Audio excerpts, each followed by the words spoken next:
Inheritrix Productions.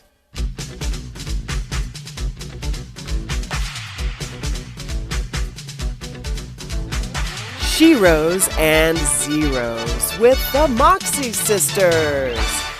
Welcome to Sheroes and Zeros. I'm Roxie. And I'm Foxie, and we're the Moxie Sisters.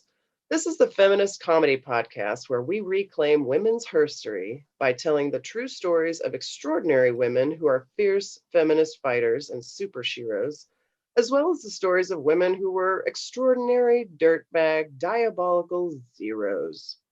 Because we're here to dismantle the white heteronormative patriarchy, and we welcome you friends out there to join us as we bring these stories to light and continue the momentum of this cultural moment of truth-telling and of owning women's power and women's immeasurable contributions to the world. And if you don't like it, you can get the fuck out. Cheers. Cut, print, take two. Great.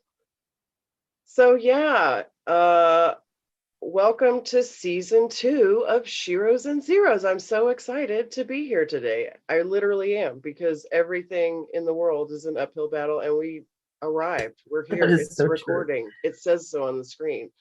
It's happening. It's actually 2021, and some things are, yes, looking so much better. It was harder than, I don't even know. My brain is still so dead from 2020. I can't even articulate what a shit show that was, but we got through it, and yeah, we're here doing season 2. Yeah, we live to tell the tale. I'm still kind of amazed, and I think I always will be, that we actually managed to make a podcast in 2020.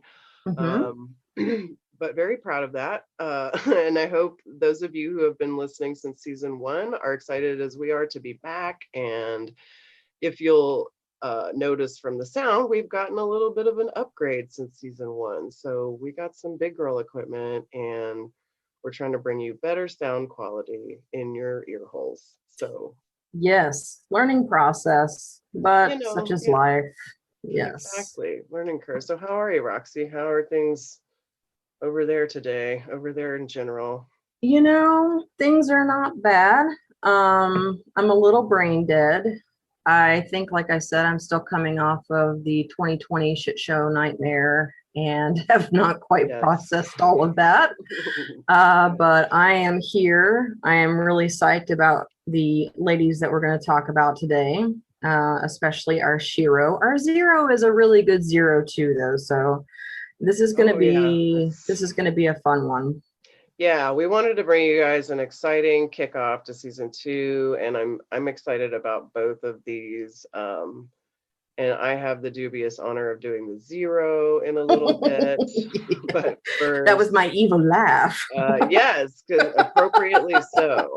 Yes, she is a real shitbag. Yes. Yeah, a lot of you are not going to be shocked by our selection, but for those of you who are, we're going to bring you the receipts. So yeah, I'm stoked to be back. We have a lot of exciting stuff coming up for season 2. And we're going to be getting out 2 of these wonderful shows per month. So every other week you'll have a new show in your inbox, in your your podcast holder of choice. And we're so excited. So please rate and review and subscribe and tell your friends. And you can find our page on Facebook, Sheroes and Zeros. You can find us on Instagram at Sheroes Zeros. There's no and, because the ampersand doesn't work and it looked like sand and looked weird. So it's just Sheroes. Sheroes Sand. Shero Sand Zero. I don't know. I could have maybe come up with something better, but that's what it ended up being. So it's good. It's good. We're gonna throw pictures up, and hopefully, I think we're probably going to be starting a Facebook group. So any of you that are fans and are following and want to, talk about what we're talking about, or share any interesting tidbits or personal connections to any of these subjects that we're gonna cover this season or last season, whatever. Yeah, and you guys can start requesting sheroes and zeros that you guys want to hear about, and that should be pretty exciting because it will keep us on our toes. You will be choosing, and we will have to dig up the dirt or the gold on these ladies, depending on which one we're talking about. So exactly. We're excited to hear about what you're interested in and what you like about what we're doing so far and what you want to hear more of and that kind of thing. And and on that note, you can email us at roxieandfoxie@gmail.com. It's all spelled out. So it's Roxie, A-N-D, Foxie @gmail.com. So yeah, friends, thanks so much for listening. We're so glad you're here with us. We're really excited to bring you these stories because we've both been obsessed with untold women's stories and history for a long time, and this is a great way for us to kind of deal with that and share it with you guys, so you can be inspired or pissed off or go write a screenplay or do some research or remember that story your grandma told you about that one time or whatever. I mean, we're just here to entertain you. Times are tough. We want to have some laughs, and hopefully for those of you that this resonates with, it's that feeling of connection, and you're not alone in the void. We're all reaching out to try to find a little sanity here and there. So absolutely, you're going to get to love and hate with us today. Let's start with a little love. Are you ready? Yes, there's so let's start with some big love. Yes, big love. Oh my God, I'm so excited. Our shero today has been a shero of mine since forever, my whole life. She's amazing. She's wonderful. Same here. I got to hear from my mom that when I was a little girl, she would put me in front of the television and I would sit mesmerized as I watched this fabulous woman do her thing. None other than the most wonderful, sparkly, bubbly, genuine, awesome Dolly Rebecca Parton. She is our shero for today. Yay. She was born on January 19th, Capricorn, 1946, in a one-room cabin on the banks of Little Pigeon River in Pittman Center, Tennessee. She is the fourth of 12 children. Two of her siblings passed on. Dolly's brother Larry died shortly after his birth in 1955, and her brother Floyd died in 2018. So she's definitely known some sadness and some very hard times, and we'll continue to get into that. Dolly's dad, known as Lee, worked in the mountains of East Tennessee, first as a sharecropper, and then later he owned his own small tobacco farm and acreage, and he also worked construction jobs to supplement the farm's small income and the fact that they had, a bunch of kids at home. Dolly shared that her dad was illiterate, but one of the smartest people she's ever known in regards to business. Her mom's name was Adie Lee. She cared for their family. Her 11 pregnancies, the 10th being 20. Let's just pause there. Let's just stop for her 11 have a little feminist horror moment. Okay, 11. Yeah, I know. I'm pretty sure something just kicked in my stomach. Okay. Not a baby, thank God. Okay, sorry. Her 11 pregnancies, the 10th being twins in 20 years, made her a mother of 12 by age 35. Hello. That made something in my brain snap. My tummy still hurts. Holy shit, no thank you. Okay. Oh my God, that's just like Baby Factory for a decade and a half. Right? I don't even know how the body does that. I am amazed. It's amazing.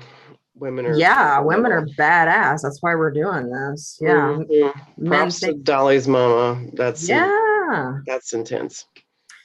Ain't no man gonna be able to do that. All right. So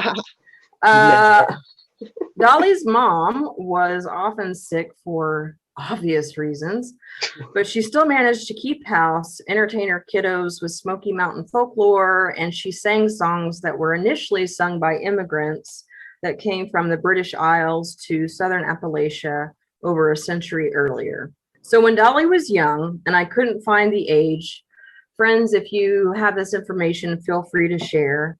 Her family, Dolly's family, moved from the Pittman Center area to a farm on nearby Locust Ridge. And most of Dolly's favorite memories happened there. The farm acreage and surrounding woodlands inspired her to write the song My Tennessee Mountain Home in the 1970s. And in the 1980s, she actually bought the property where she had grown up and had so many good memories, and she restored it and made it even more lovely than it already was, even warmer. That's very cool. Because she's like pure sunshine. Okay. Yes, she is. She's an angel here on earth. I love her. Saint Dolly. All right. So she's always been very open about the fact that her family came from nothing. In fact, she described them as being dirt poor. For example, her dad paid the doctor who helped deliver her with a bag of cornmeal. Wow. So she knew poverty. She knew sadness. She did not have it easy by any means, but she still has like one of the best attitudes ever. For real. She would sing about her family's poverty in her early songs. One of these is really famous, Coat of Many Colors, and In the Good Old Days When Times Were Bad, which is just an awesome title. Yes. And for roughly 7 years, Dolly and her family lived in a rustic, again, one-bedroom cabin on a small subsistence farm on Locust Ridge. Wow. And this was predominantly Pentecostal in terms of the religion that was happening there. And music was a huge role in Dolly's life, between her mom singing the folklore songs and the church that she attended. And her grandfather actually pastored the church that she went to, the Pentecostal church. And so she started singing in worship at age 6, which is amazing. Oh, tiny Dolly. Oh. I know. I wish we had footage of little Dolly. Little precious baby Dolly. Oh my God. At 6, I think I was still learning to tie my shoes. Okay. Same. Okay. At 7, she started playing a homemade guitar. And when she turned 8, her uncle bought her her first real guitar. Wow. While she was still a child, she started singing on local radio and television programs in the East Tennessee area. By 10, she was appearing on the Cass Walker Show in Knoxville, Tennessee. At 13, she was recording on a small Louisiana music label, Gold Band Records, and she appeared at the Grand Ole Opry, where she met the Man in Black, Johnny Cash. Yeah. This is so awesome. Oh, I wish I could go back in time and watch this happen. I know, right? Yeah, wouldn't that be fun? I always think of like the time machine, but you're a fly. Like you can somehow transform to be just like in the room and no one notices you, but you get to see these amazing historic moments. And yeah, this would be one of those. Oh my God. I'd like to be like a butterfly that matched whatever color the wall was, because I don't like flies. But anyway. Well, yeah, camo. Camo butterfly. I'm a camo thing on the wall that no one can see. Really I am the wall. I am the wall. I'm just me. I'm just invisible. Whatever. Yes. I wish I could see that moment. I literally just snorted. Okay. You're getting to know us. Okay. That's right. I bet we got some snorter friends out there. Come on. Oh, for sure. If you don't, then gosh, you're missing out. Okay. That's how I knew my grandma was really tickled. She'd get tickled enough to snort, and like I do it too, and it's kind of funny. But once in a while I will, and it's a rare. My partner gives me the old eyebrow, like, what just came out of there? Anywho, back to the Man in Black. Oh yes.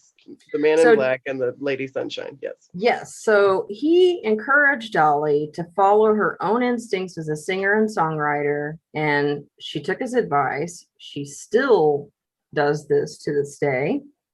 After graduating from high school in 1964, she moved to Nashville the very next day. And her initial success came as a songwriter. We all know that she writes amazing songs. Yes. She signed with Combine Publishing, and her songs were recorded by a lot of famous people. I could literally go on for days about her achievements. I'm not joking. Get on IMDb, This is just one of many sites that I look to for information about her. She has done, I don't know, her body of work is so huge that it was hard for me to take it all in. I just kept scrolling and scrolling and scrolling. Yeah. I'm like, holy shit. Yeah. Anyway, there's no way I can get to all of that. I can never do this woman enough justice, but I will do my best. So here is a quick summary of what this amazing woman has achieved career-wise. And then I want to talk about the good work that she's done in the world, because she is a human being that truly cares about other people and our non-human friends as well. Okay, so this woman has done it all. Music, film, television, cameos. She's written books, you name it, she's done it. On movies, I'm just going to name a few. We both love this one. It's going to be like a cyber high five. 9 to 5 in 1980. Absolutely. My favorite. Oh, that's such a good one. The Best Little Whorehouse in Texas in 1982. Rhinestone, which is probably, it might be my favorite because it's so weird. It is. I haven't seen that in so long. I need to go back and rewatch that. But yes, that is a classic. It's okay, guys. For those of you that don't know, guys and gals and everybody in the world. So Rhinestone has Sylvester Stallone paired with Dolly Parton, and he sings in this movie. And I can't even begin to articulate how weird it is. And he was so embarrassed by it. He like tried to buy up all the copies and stuff. So for a long time, you couldn't find it anywhere. But fortunately, people like me that are persistent found a way to put Rhinestone back out in the world. All right. So watch Rhinestone, Steel Magnolias, amazing movie. Forever. Amazing. Straight Talk in 1992, Romeo and Juliet in 2011, Joyful Noise in 2012. Those are just a few of the movies that she's done. Okay, so here's this. I had no clue. She has a production company, Sand Dollar Productions. They were responsible for producing Buffy the Vampire Slayer, for which she is an uncredited producer. I love this. We love Buffy. This blew me away. This is just the best. Everything about Dolly is wonderful, but then when you get like a total surprise about Dolly, I hope this is a surprise for some of y'all out there, because amazing. I'd always, credited Whedon, that asshat that he is. Right. He's an asshat. Yeah, we all know. We all know that now. Yeah, well, scratch him out and put Dolly in, because Dolly's she was the one behind it. It's just that's the kind of good news I need after 2020. You know what I'm saying? Like, I need more of that kind of good news. When I read that, I was like, holy shit, I didn't even know I could love her more, but I do. Right. So the film is funny. It came out in 1992. It's campy. And even though it didn't do well, box office wise, Dolly didn't let that stop her from making the television show based on the movie Buffy the Vampire Slayer. And it is, to this day, an iconic show from the 90s. Absolutely. So absolutely. There's so all many you youngins out there standouts. need to watch that show. It's a good one. It is a good one. It's one of my favorite all-time shows. Dolly and her former manager pushed for production for a full television series. And how many seasons did they run? Was it 7? I think so. I think it was, that sounds right. I want to say 7 is correct. seasons? Yeah. Yeah. So it wound up to be successful, which just makes me so happy. Thank you, Dolly, for Buffy the Vampire Slayer. Yes, that was an important piece of entertainment art in my life. Yes. Yeah, same here. It was like I was going through a period in my life when I really needed that show, and there it was. It was really feminist, and like there wasn't that Yes. much at that time that could really like fulfill that need, which again, like grr is why we're here. But Yeah, no it's not kidding. but still, like, thank you, Dolly, for giving us that beautiful feminist gift, and 9 to 5, and so many other things that we'd be here all for a week talking about, because she's amazing. She is a woman. All right, let's keep going. So Dolly has published 7 books. You can look those up yourself. Holy cow. Like I said, you could scroll for days and days and days and days. Mhm. Okay, let's get to music. There's way too much for me to name in the amount of time that we have. She's a serious badass. She holds the record for the most top 10 albums on the Billboard Top Country Albums chart at 43. She has 8 Grammys, a Lifetime Achievement Award. She's in the Country Music Hall of Fame. She's also been nominated for several Oscars. That's just a little of what she's done. I mean, come on. If you even did like one of those things. Right. Published a book or like made a movie or wrote a best, number one hit song, like that would be something. Oh my gosh. Okay. So now to her philanthropy. And I really apologize for cutting her accomplishment short, but again, there's just no way. So we all know, or at least those of us who are in the know that she owns Dollywood. It's a theme park in Tennessee. I would actually like to go there. I'm not real into theme parks, but I would go to Dollywood. I would go to Dollywood. In fact, I was just talking to JW about this the other day, about like, oh, I would rather roller coaster at Dollywood. Yes, I would totally do. Yes, I would be down with Dollywood. Her charity efforts really are legendary, and not just in her home state of Tennessee. She has worked for years to improve literacy and to promote education via programs such as her Imagination Library. But she's also done important work worldwide to empower the disenfranchised. So over the years, she's supported the United Way, Save the Music Foundation. She's participated in the Make-A-Wish program. She's done more good work than I have time to list. She's dedicated money, time, and support towards animal rights. So, for example, in 2003, she received the Partnership Award from the U.S. Fish and Wildlife Service in connection with Dollywood's American Eagle Foundation Bald Eagle Sanctuary. I mean, she's just out there doing it all, man. Yeah. She's taking care, giving care, taking care of eagles. She's got taking roller coasters, children, writing books, sending the baby's books. People know how to read. That's right. God, my brain is going to explode. Okay. My heart's already grown 3 sizes bigger. That's right. That's what Dolly does to you. It is what she does. Oh, she's like Christmas. Okay, so only better. All right. So she's also worked with HIV/AIDS charities. She contributed to the tune "You Gotta Be My Baby" to benefit the Red Hot plus country and health related causes. I hope I said that right. It doesn't look right on paper. Forgive me if that's wrong, friends. Point being, Dolly cares about everyone. Yeah. This is a woman who grew up, as I said, in a one-room cabin with an illiterate father, a mother who had 11 children by the time she's 35 years old.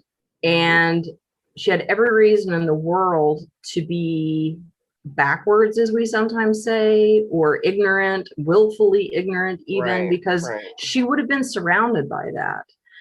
I think the church can absolutely encourage those behaviors. She cares about our LGBTQ siblings. She has always been vocal in her support, and she doesn't just talk the talk, she walks the walk. All right, so in 2005, she wrote an Oscar and Golden Globe nominated song called "Traveling Through" for the movie Trans America. And this is a movie that shined a light on our transgender siblings. And her motivation for the song was, and I quote, "Some people are blind or ignorant, and you can't be that prejudiced and hateful and go through this world and still be happy. One thing I think about this movie is that art can change minds. It's all right to be who you are." And I love that. Yes. Claps for that. Yes. Snaps. Yes. Yes. She's amazing. In 2017, Dolly donated $1 million to the Monroe Carell Jr. Vanderbilt Children's Hospital. 1 year later, she invested a huge amount in the County Senior Citizen Center. I can't say the name, y'all, because it's in French, and I botch French like nobody's business. I'm just gonna... I think is it the S one? Yes.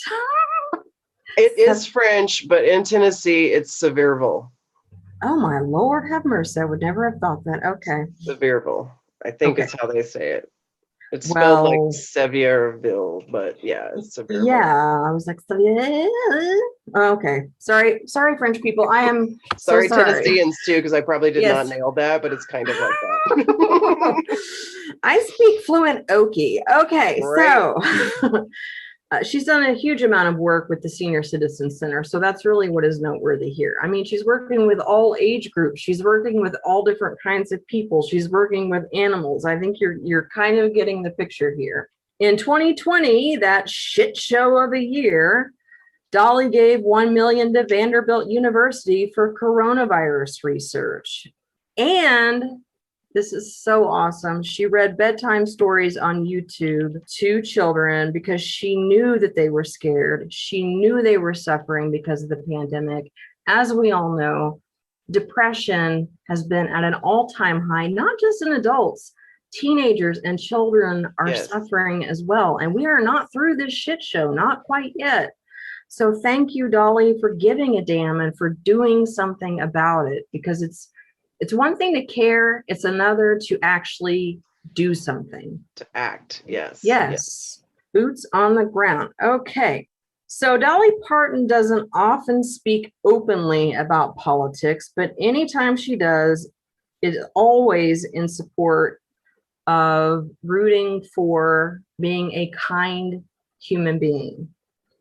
She's been a longtime supporter, as I said, of the LGBT community. Not only that, she has stepped in and been a supporter of the Black Lives Matter movement, which is a big deal. Think about where she came from. Yeah, she at some point along the road, or maybe that's just how she came into the world, but like her mission was to be kind to people and like to treat everyone as human and to be as inclusive as possible, which I think is part of the reason she's like choosy about what she does take a public stance on as far as like the political thing of the moment or the pop culture thing of the moment, because she doesn't want to make anybody feel bad and she wants everyone to like get to share the Dolly love. But I think at the end of the day, it's pretty clear, like she's hoping that you soften your heart and become a kind person. Like, and if you're not, she's not going to be a dick to you, but like her message is to be kind and to care about others. Clearly, I mean, she, like you said, she's literally walking the walk. Yes, all the time, day after day, walking the walk. And so it was last year that Dolly spoke to Billboard about the Black Lives Matter movement. And this was in response to the Dixie Stampede that she had at Dollywood. And it was offensive to people. And because she gives a damn and she doesn't want people to feel hurt or left out or invisible, as so many have been made to feel, she just did away with it. What did she rename it? Now that I forgot. I think it's just called Dolly's Dolly. I think it's just Dolly Stampede now, or Dolly. I think so too. The Stampede at Dollywood. We'll find out for next time. Yeah, we'll update you. That can be an update on our next show. So she said, and I quote, and this is in regards to the atrocities that have been happening since forever. She says, of course, Black Lives Matter. Do we think our little white asses are the only one that matters? No. I mean, she's just a badass. She's not here for your bullshit. Yeah. She is not here for your bullshit. You know, she wants everybody to be whole and healthy and happy, regardless of socioeconomic status, skin color, sexuality, gender, religious or political affiliation. Dolly wants people to be the best version that they can be of themselves, you know, and she's used her talent, her time, her voice, her resources, her power to inspire us to rise up and be better, and not just be better, but do better. Yes. So I love her. I've loved and adored this woman like you since I was a little girl. She's a living legend. She's the true definition. Yeah. True definition of what it means to be a shero. Thank you, Dolly Rebecca Parton, for all that you are. for all that you do.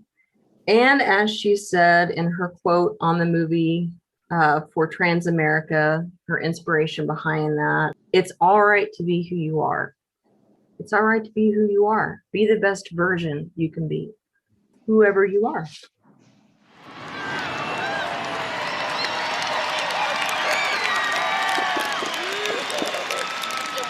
Yes, that is so great. I think that was a great overview of the Divine Miss Dolly. And I just wanted to throw in, like, I watched the documentary. There's a really good documentary about her on Netflix. It's footage from her childhood and all through her career and her giving interview. It's really good. I can't remember what it's called, but I'm sure if you just look up Dolly on I cheaped out and Netflix. dropped Netflix. I should not cheap out and maybe get it back.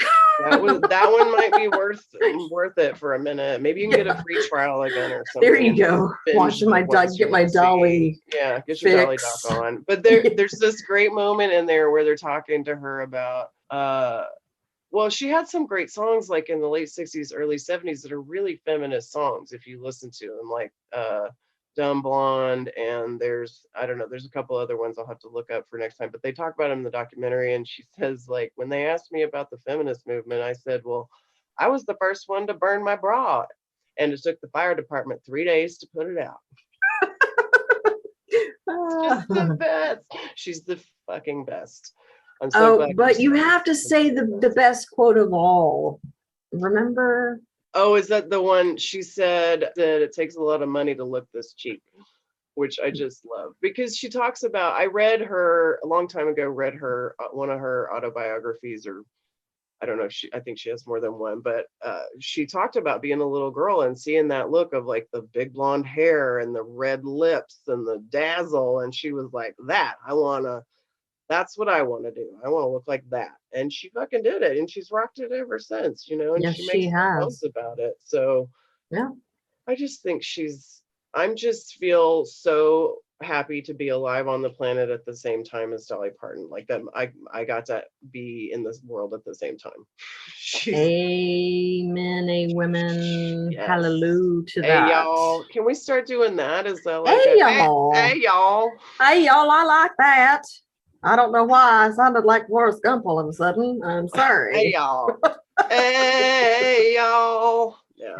Friends, you will learn that the weird voices come and go. Listen, the Moxie sisters are weird, and we both were theater nerds at one point, though one of us took it much further.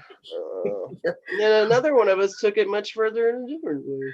Yeah. So, we'll get there someday, guys. But for now, just know we're weird. We hope you like it.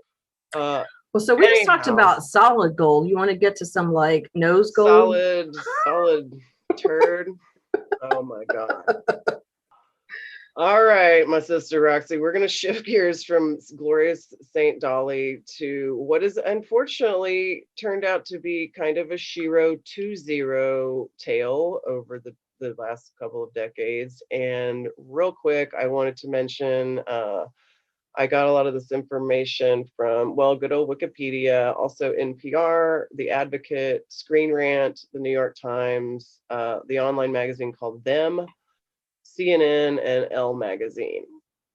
So, yes, children, we're going to talk about a terrible, ugly, oozing monster called a TERF.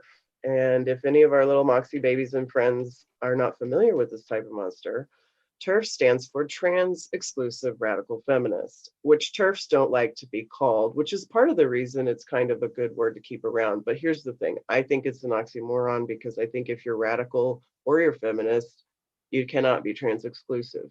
I totally agree. We have got to come up with something better than TERF. They do not get radical and feminist. They do not get those words. No, they do not. So, all right, we'll get into some ins and outs about this in a minute, but we're going to get into our zero today, who is none other than she who must not be named, JK Rowling. Boo! Boo! Rubbish! Boo! Boo! Boo! And children, I'm going to tell you right up front, like, I am bound to say, I'm trying to say Rowling.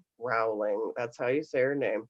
but I always say Rowling. So just forgive me because I'm sure it's going to happen. I'm going to try to say it right. Well, the JK's for just kidding anyway. We'll get into JK pretty I don't shortly. know. I'm pissed off about her. I liked her. Me too. So I don't really care if I fuck up her name, but just so Yeah, you know, I do know. Don't like come at me. It's Rowling. You can call her Ted for all I care. Yeah. Listen, Ted. So here we go. Let's get a little background. So we're going to go like a background story. We're going to go rags to riches. And then we're going to get to the turd part. Joanne Rowling. Joanne Rowling. I don't know why I have such a I just can't say her fucking name. It reminds me of when we were theater nerds together, and there was that one person that couldn't say mule, and this person kept saying mule. And Like, she no, probably like 40 times this happened. It's mule, it's mule. I will never forget that. Oh my God. Okay. So Joanne was born on the 31st of July, 1965 in Yate, Gloucestershire. And she was the daughter of a science technician named Anne and a Rolls-Royce aircraft engineer named Peter. And she has a younger sister named Diane. The family moved to the nearby village of Winterbourne when JK was 4. And then when she was 9, they moved to Tutchell. Joanne doesn't actually have a middle name, by the way. She used her grandmother's name, Kathleen, as her pen name initials. So Joanne, quote, quote, Kathleen. She has said that her teenage years were unhappy. Her mother was diagnosed with multiple sclerosis, and she had a strained relationship with her father, with whom she is still not on speaking terms. So, like, you know, not great. No. As a child, she attended St. Michael's Primary School. She attended secondary school at Wydian. I'm sorry, British friends, I'm messing it up, I'm sure, but I know our French and British friends are like, what the hell? These goddamn Americans with their stupid fucking pronunciation.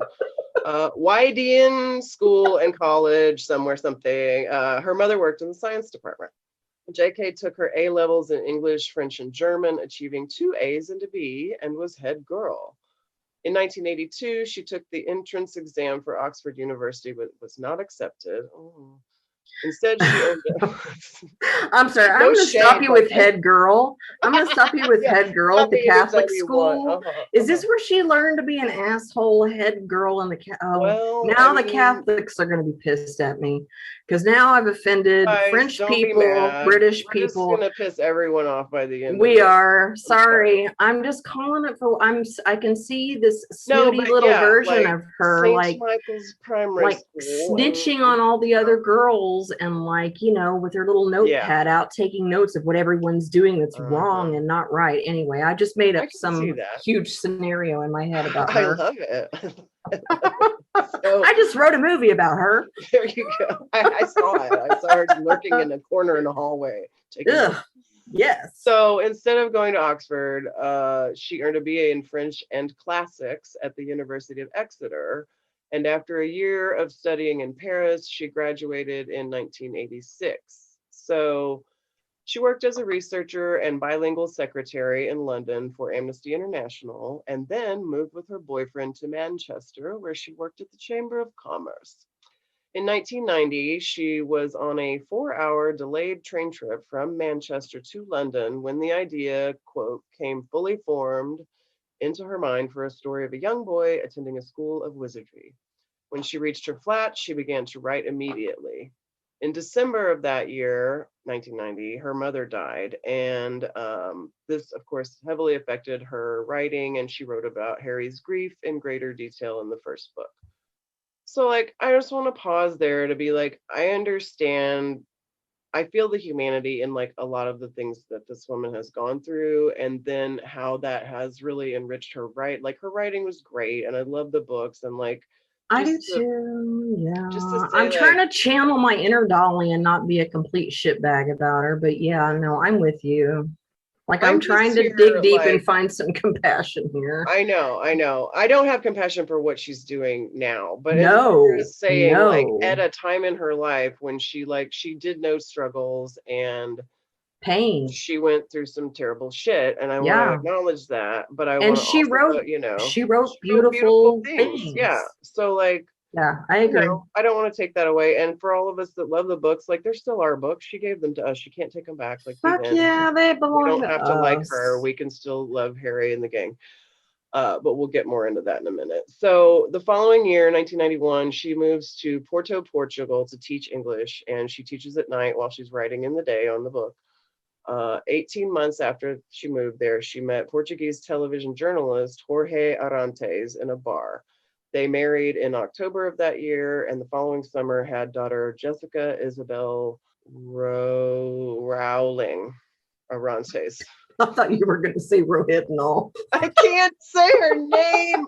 I don't know why that popped into my okay, head. let me try again. Jessica Isabel Rowling Arantes. There we go. On the 27th of July in 1993.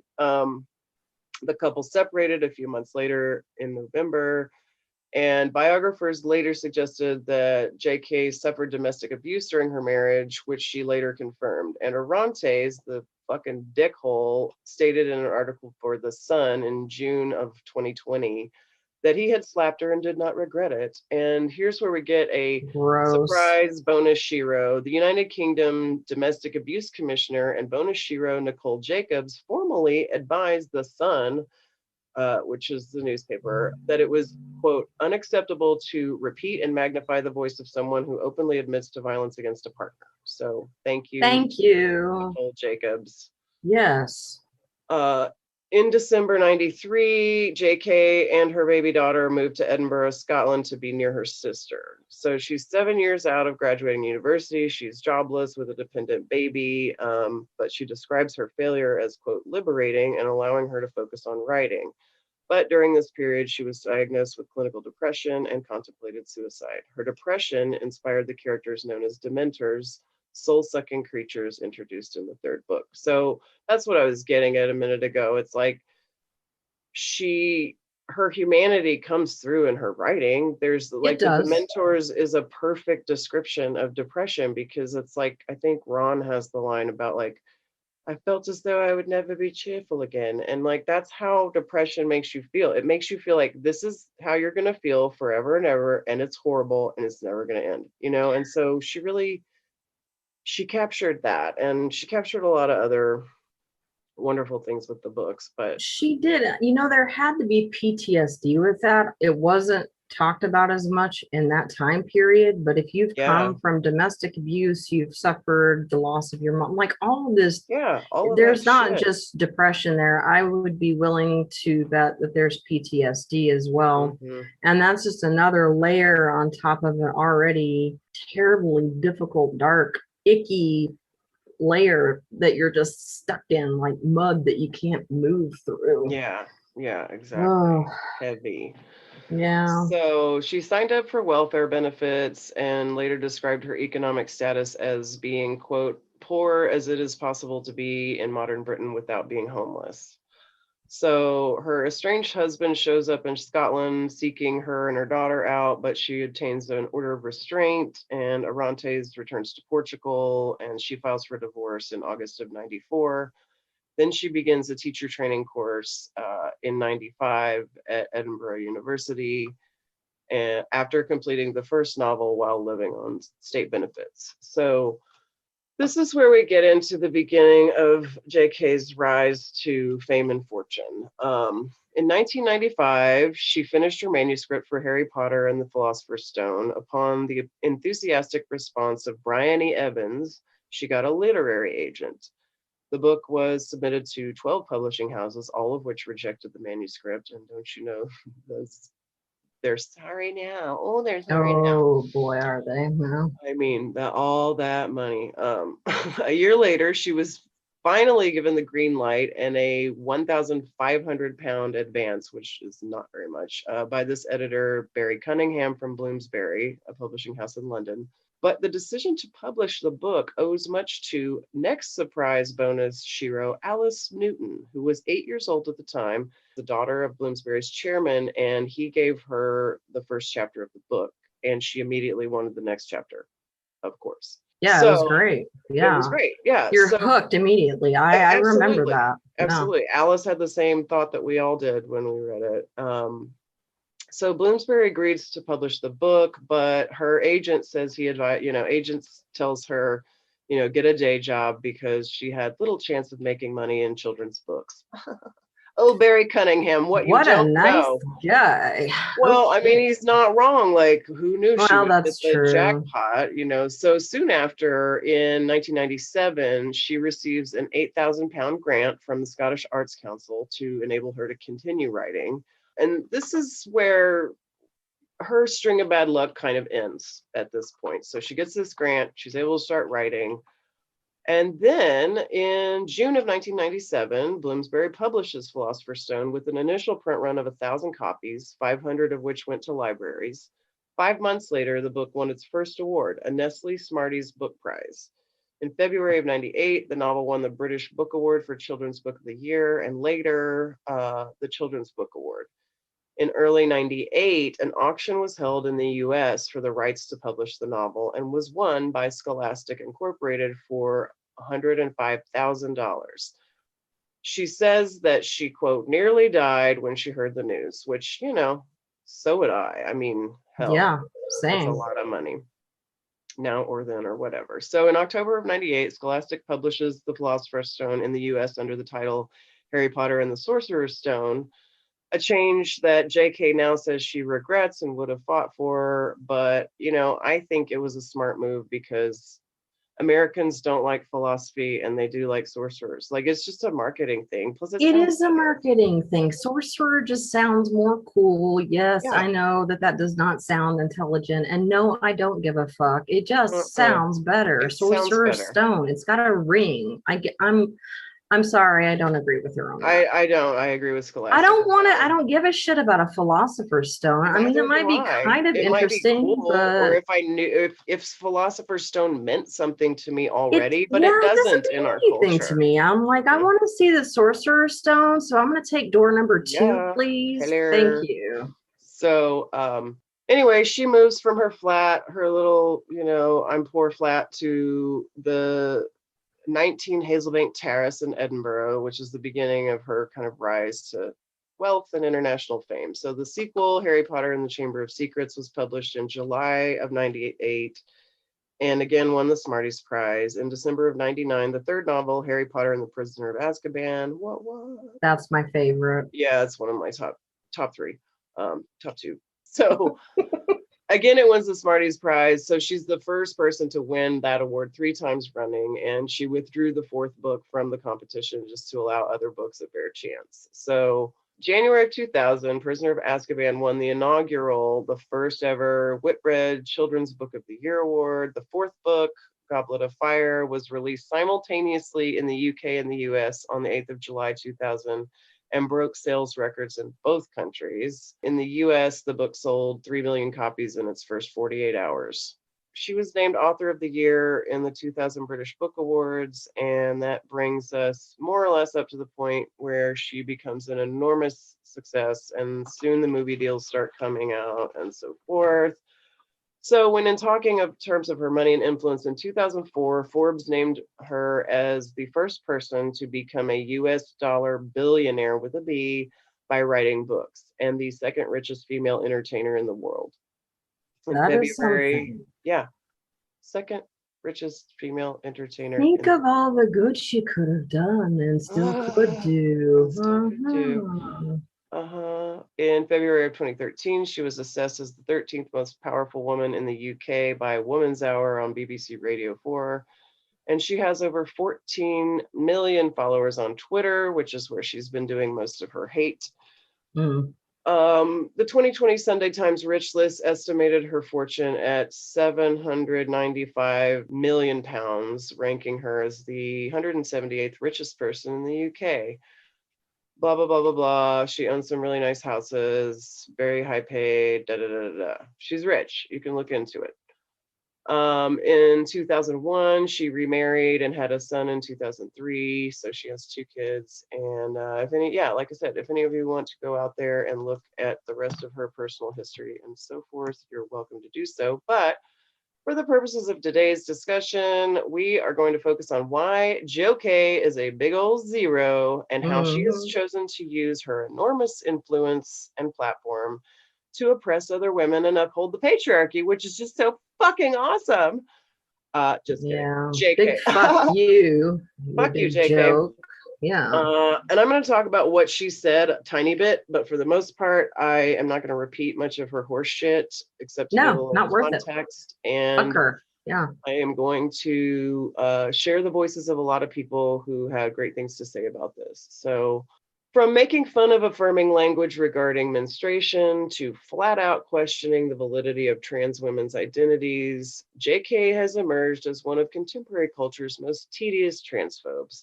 Most notably, she penned a nearly 4,000-word bona fide TERF manifesto in July of 2020, in which she lays out 5 reasons why she's, quote, deeply concerned about the consequences of the current trans activism.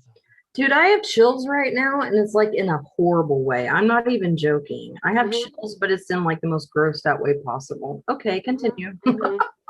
Yes. So among her many questionable positions, the blog post peddles in debunked conspiracy theories about the prevalence of, quote, detransitioning and the danger that trans-inclusive bathroom policies pose to, quote, natal women and girls. Natal? Natal, as in like prenatal, postnatal. Right. Natal. I've never actually heard anyone say that before. No one has, because it's What not a the thing. fuck? It's ridiculous. Natal? These fucking what words. an asshole. Okay. Yeah, exactly. So Chaz Bono, the son of longstanding LGBTQ plus icon Cher and the late Sonny Bono, points out that JK's transphobia isn't simply eye-catching, it's violent. He says, quote, on a personal note, it just sucked. But politically, it's dangerous because I don't think people realize that she's just regurgitating the same debunked things that people have been saying about us for 30 years. It's just wrapped up in a new package with a zillion Twitter followers. I'm still trying to wrap my brain around white, privileged feminists in the UK thinking somehow transgender women are a threat to their rights and existence. Which fucking amen, Chaz. Like, let me be clear, she is not a fucking feminist, which is why you are so right to want to take back the radical and the feminist out of TERF. They do not get that word. Feminism has nothing to do with that. No. It is about every person and every non-human being living their best, most full life and being who and what they were meant to be, you know? So fuck that. Yeah.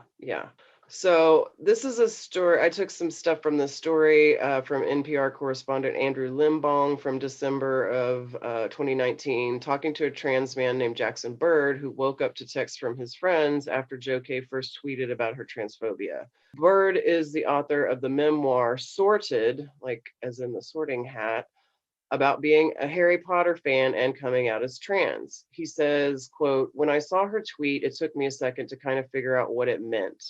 Our correspondent Limbong says the tweet read, quote, okay, I'm going to try not to throw up in my mouth because this is the only time I'm going to quote this fucking turd. Quote, dress however you please, call yourself whatever you like, sleep with any consenting adult who will have you, live your best life in peace and security, but force women out of their jobs for stating that sex is real. Hashtag I stand with Maya. Hashtag this is not a drill.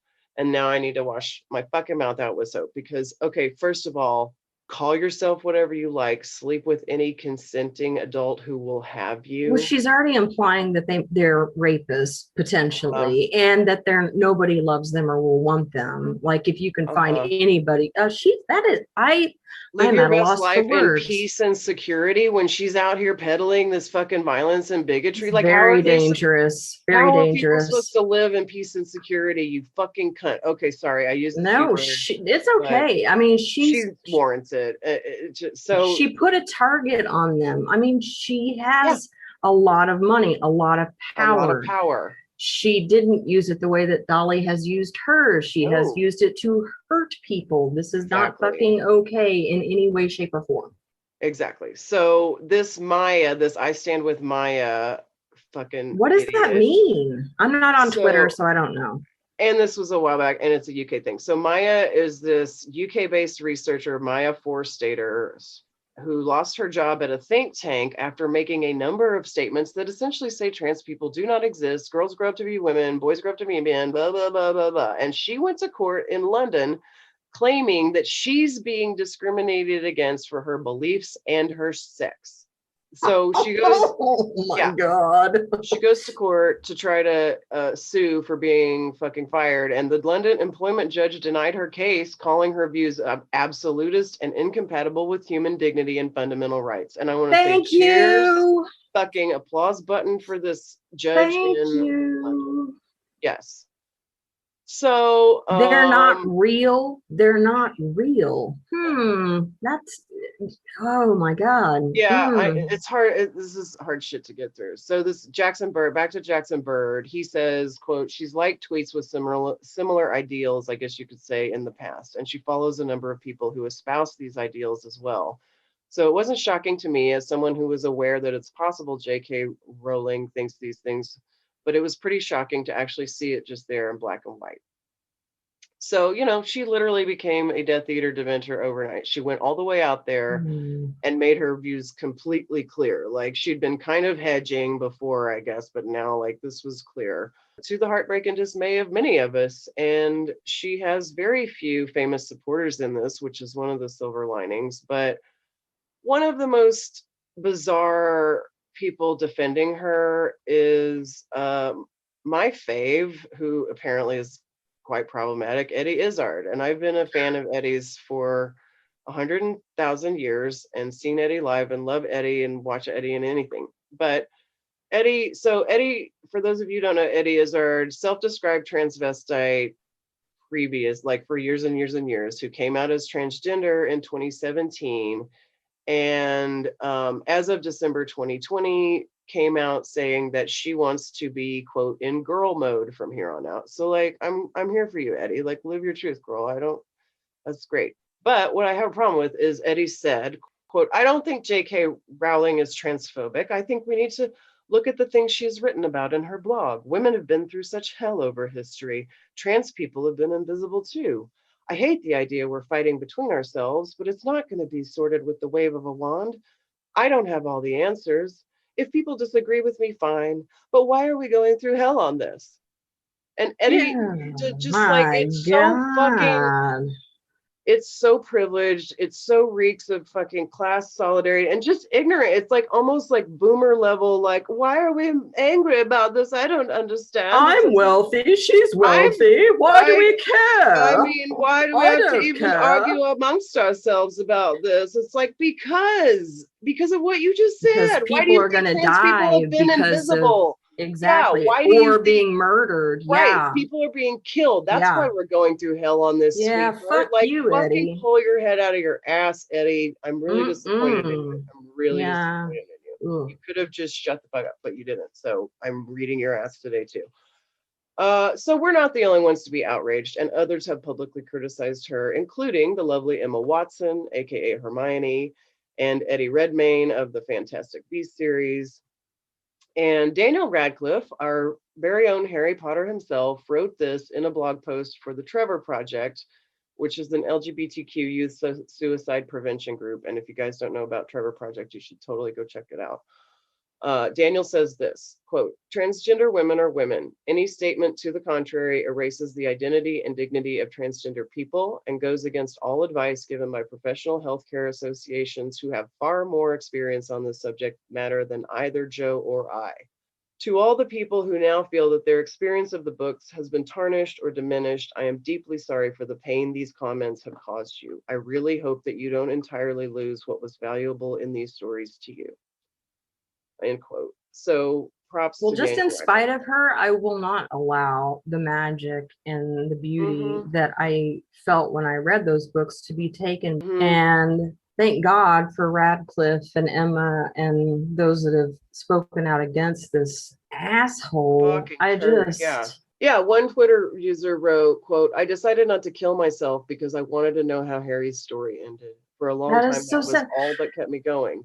That's what I was thinking about. Like, okay, so I mean, I'm thinking about how much I love the book. So, but I was in my, God, I don't remember how old I was when I started reading those. I kind of late in the game. Yeah, I was like in college. Right. But Sure. I like sped But- through them and I loved them. If I had been in my awkward teenage years as a white straight woman just trying to get through that bullshit, those books would have been a huge source of comfort and like an escape and empowerment. But I can't imagine being transgendered, gay, lesbian, having, or, you know, person of color, having all of these things that work against you intentionally to make your life more hellacious than it already is, just with normal everyday shit.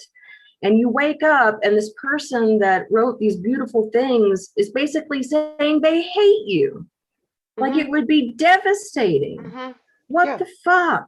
She's Who fucking does garbage, that? dude. She's garbage. Like, ugh. Fuck it's you, so gross. Rowling. And it's so fucking unnecessary. And just like, what is your fucking problem? What is your unresolved trauma bullshit? Why does she that you need have somebody to take hate? this out on someone else? Exactly. Yeah.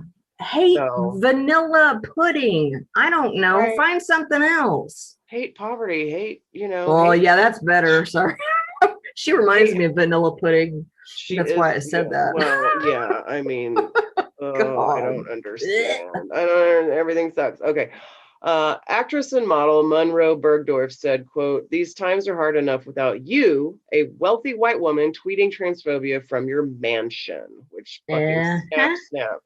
Katie Leung, I think that's how you say her name, the actor who plays Cho Chang, had a noteworthy response. She said, "So you want my thoughts," she tweeted, and proceeded to post a series of links to petitions, GoFundMe pages, and organizations supporting Black trans women. So that's what Katie had to say. So snaps to her. Yes. More recently, and I'm going to read something that's really beautiful. So more recently, the response from the young adult world has been equally anguished, like the literary world.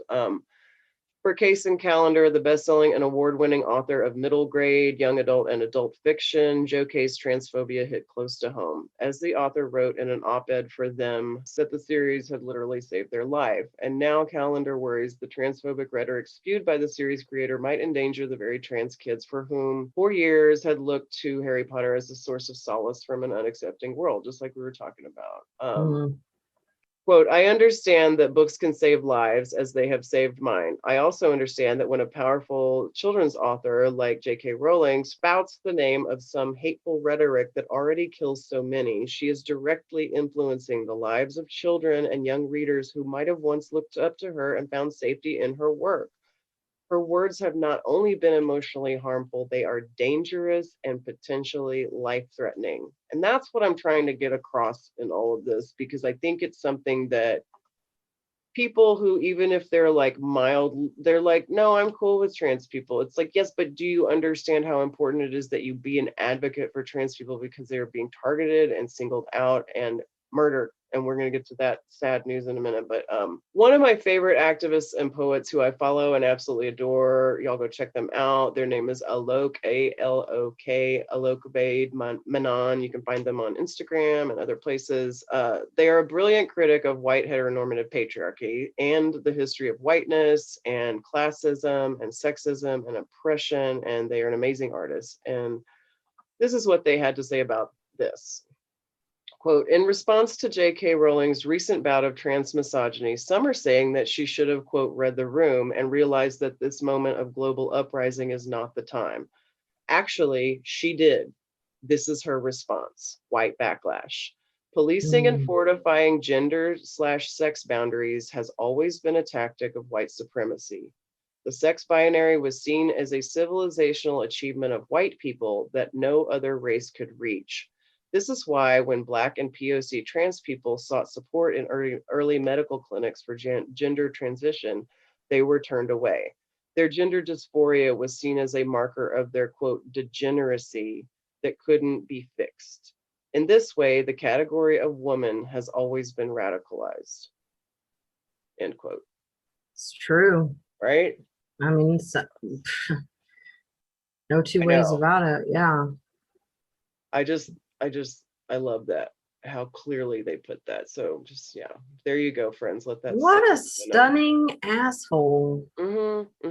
Joe K, But as you say, is. I have, yes, I have some better news. In an open letter originally published September 30th of 2020, 1,500 UK authors spoke out against Joe K, including Jeanette Winterston, who's one of my favorites. And the letter reads, quote, "This is a message of love and solidarity for the trans and non-binary community.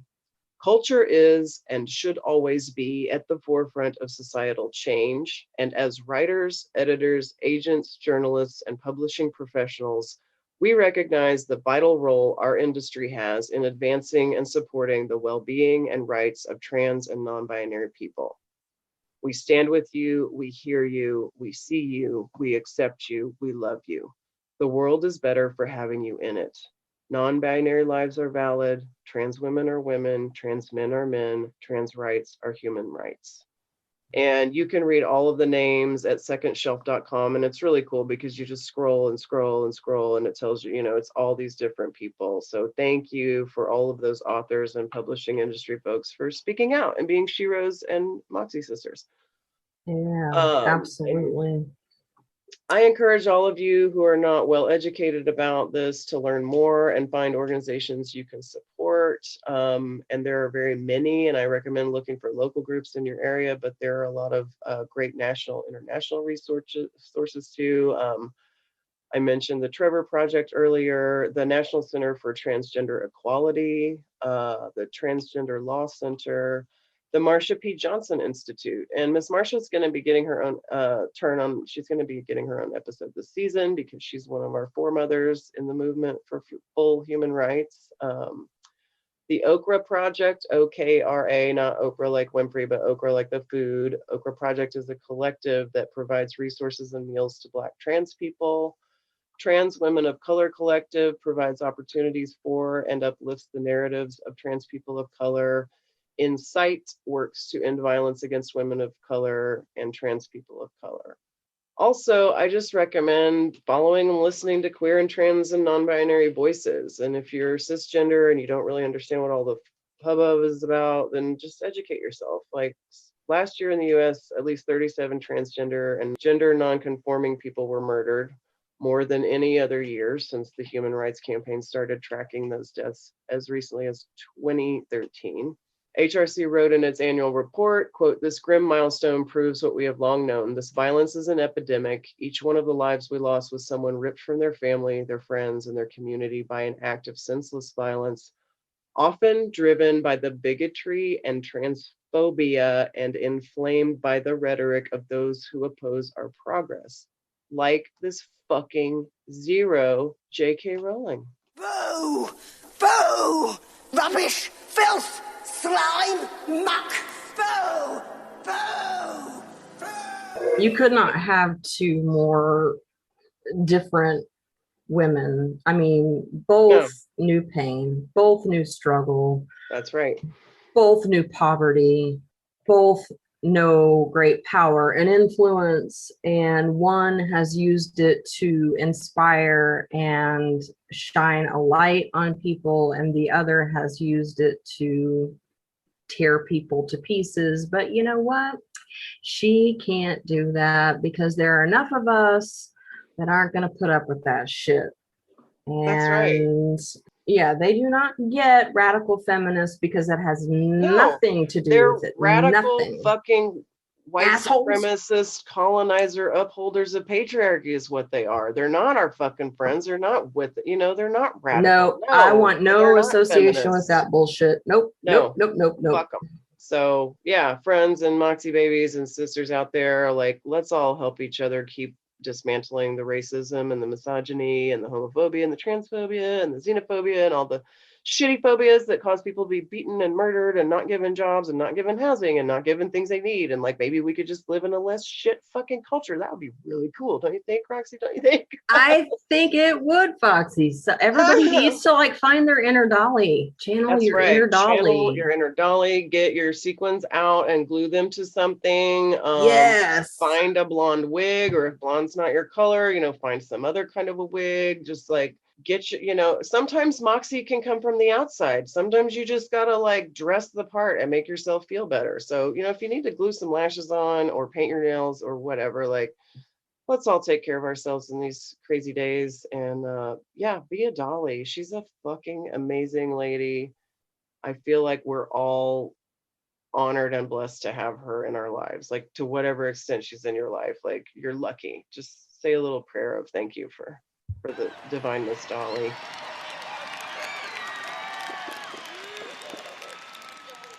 And yeah, we're gonna be back soon. Let's see, Roxie, what's the next one? We're doing, ooh, the next one's gonna be good. We're doing, I get to do Shiro, and our Shiro for next time is going to be the feminist icon, but not nearly as well known as she should be. And I'm hoping to change that a little bit in my own small way. The divine Miss Audre Lorde. And then Roxie, tell us who you're going to tell us about next time, which I'm excited to hear about. It's a fascinating story. I have Ms. Lorena Bobbitt. Ooh. Yes, no. Some of you youngins out there won't know who that is, but exactly. And I was old enough to remember it, but not old enough to remember the details of that story. So I'm kind of interested. Well, I mean, I knew like the major detail of that story, and I was like, everyone knows, if you know that name, you know the major detail of that story. But there's a lot more to it than. I wonder if there's like a phrase with that. Oh, she gave him a real bobbit, you know? I don't know. I think there probably was for a minute in the 90s. I don't know. I would have used it if I had, you know, been more with it back then. I was too busy doing other things. Ha ha ha. Anyway. Yeah, so we're gonna get into that next time. And again, you can find us on Insta at Sheroes Zeros, find us on Facebook, Sheroes and Zeros, and you can email us at roxyandfoxy@gmail.com. And we would love to hear from you. Send us a message, tell us about what you like, tell us what you want to hear, tell us your own Shiro story. Like, who's your Shiro in your life? Like, absolutely. We would love to have these stories to share with each other. So that's what it's about. High fives. I'm so excited. We did our first, this is episode 1, season 2. We're in season 2. Yay. Yay us, and yay. Yay for the Shiros. That's right. That's right. All right. Well, yeah, I guess on that note, we love you guys. Moxie Sisters out. We're real. Yeah. we're grown-up ladies now. We're for real now. I had the fantasy the other day of wanting to have a all witch drag ball. Like, not that everyone has to be a drag queen, but everyone to come in their witch drag. Like, to that would be fun. Whole ballroom full of witches. I think would be great. That would be a lot of fun. I would have a hell of a cape for that one. Right? You gotta have a cape. And I'm picturing a staff. I need some kind of a staff. I'd wear a crown before I'd probably wear a hat, and I'd have like a cape. Crown. Yeah. I'd want a cape with a hood that could sort of go over the crown, you know, in case of weather or whatever. It's our season 2 premiere episode. Yeah. Rate, review, subscribe. Yes. Tell your sister, tell your mama, tell your friends. Okay. Oh, I was right. I nailed it. Okay, cool. Great. I thought you did, but I was like, maybe not. I don't know. Nope, that was correct. I'm just like some wooden dummy on a guy's lap. Ew, that's terrible. Somebody's oh, gross. No. It won the Smarties. I'm not a Smarties. I'm not winning the Smarties award. I ate some. I need some Smarties. Sorry. Why am I not editing out these, like, this happened last week? I'm like, no, girl. Who knows? I don't know. I was doing a little bit of that in mine too. Rowling. Cheers. Ka-ching. Cut, print, gold. Okay.